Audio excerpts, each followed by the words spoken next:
All right, everybody, thanks for watching this video. I'm going to show you kind of a cool little project I did for somebody. It's a type of roller for a doing roofing material, I believe. So I'm not exactly quite sure what it is, but this person wanted a custom handle and they picked out a really cool hybrid blank. So I, of course, was happy to turn it. So in the beginning here, simple stuff. I just drilled 2 holes, one on each end to fit the roller parts. And then I put it between centers and started turning. Now this is a pretty simple turn, as you'll see. I'm just using a full-size Easy Wood Tool finisher, the round insert, which has a nice big insert to round the blank. And the size of this handle, I didn't need to take a ton of material off because it was a pretty robust handle. And I'm starting with a handle blank, so it was basically just a square version. I just needed to make it round. So I'm just rounding it off several passes just to take the sharp corners off and then make the handle round. And then I'll do some simple shaping. Now, one of the things that I have to do with this, as you'll see, is mark for these ferrules, or whatever they're called, the little caps that go on the end. And that's where the insert of the tool goes in, and that kind of just finishes it off and strengthens it, makes it look clean, but it also is a good place to glue and have some additional strength because your material is much thinner down there. Because you could leave the handle huge, but that would be a little too bulky. And what I've got here is I'm using a wrench for my size. And the reason I do that is because it matched up to the ferrule real nicely.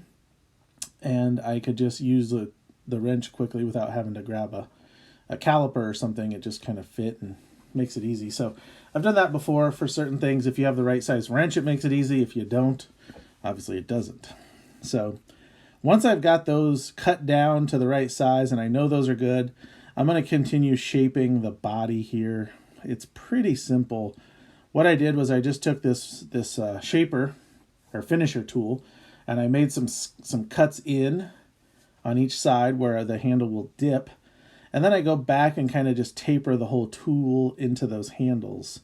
And that just allows me to kind of keep the shape balanced while I'm doing this without having to try to profile the whole thing at one time. By cutting those first, I kind of work to them, and then that allows the shape to flow a little better. For me, that works.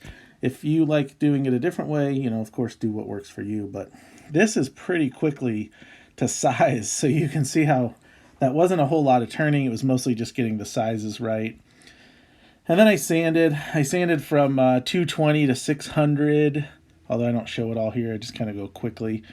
I used Abernet and then I wet sanded, and it was pretty nice. The Alumilite resin sands really easy. The Burl wood is stabilized, so it sands really nicely. And then I did a friction finish. So once you have it sanded, I like to sand with the lathe on and then turn the lathe off and go side to side to kind of make sure I don't have any lateral lines. But once you're happy with sanding, it's pretty easy.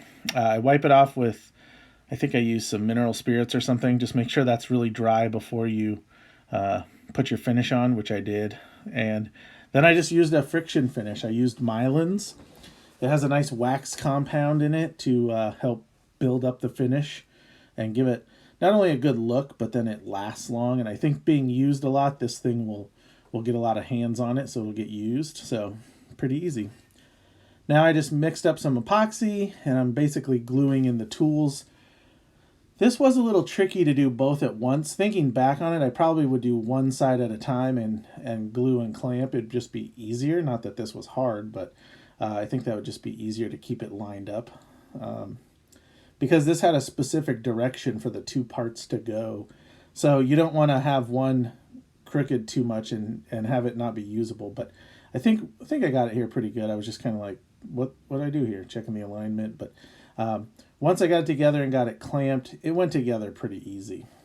And I did need an extra set of hands here to help hold it while I was clamping.